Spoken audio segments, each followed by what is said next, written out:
This is the first meeting in the financial year and the 54th meeting of the Monetary Policy Committee overall. The year has begun on an anxious note for the global economy. Some of the concerns of the trade frictions are coming true, unsettling the global community. We at the Reserve Bank, while remaining alert to these global developments, began the year celebrating the completion of 90 years of this august institution since its inception way back on 1st April 1935. The Reserve Bank's journey over the last 9 decades is closely intertwined with the nation's development and progress. As a custodian of monetary and financial stability, the Reserve Bank has evolved itself over the years into a full-service central bank with varied functions facilitating a market economy.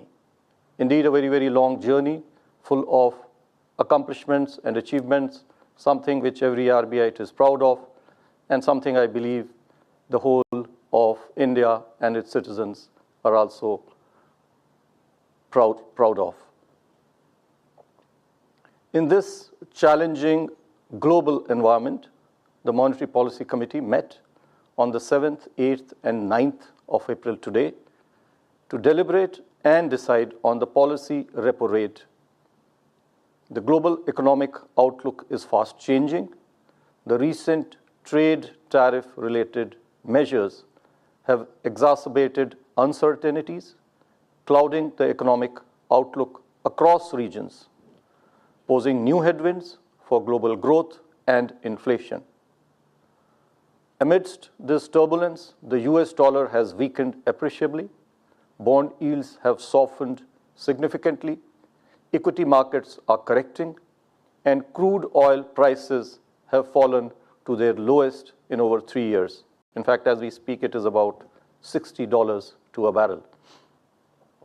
Under these circumstances, central banks are navigating cautiously with signs of policy divergence across jurisdictions, each reflecting their own domestic priorities. The Indian economy has made steady progress towards the goals of price stability and sustained growth.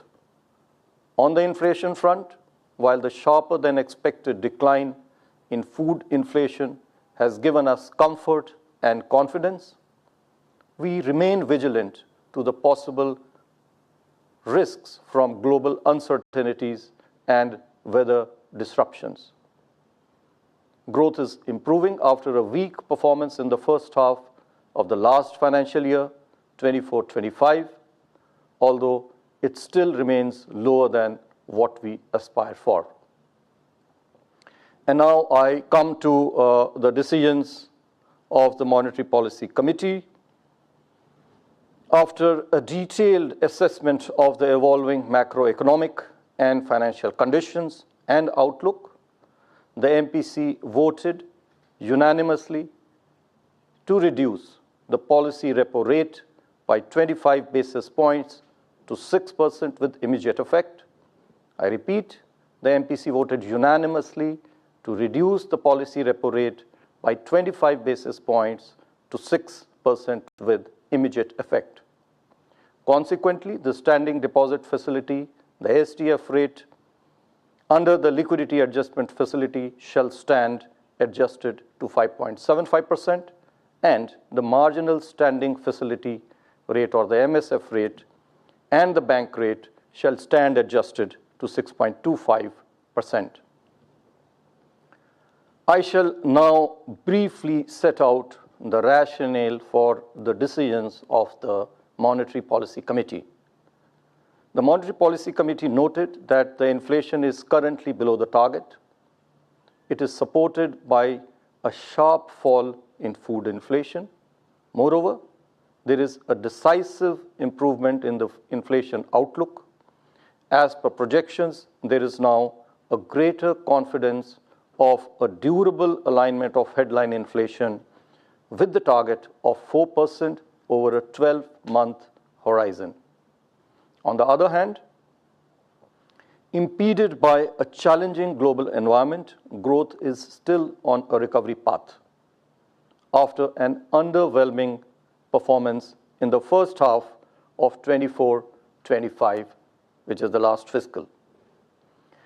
In such challenging global economic conditions, the benign inflation outlook and the moderate growth demand that the MPC continues to support growth.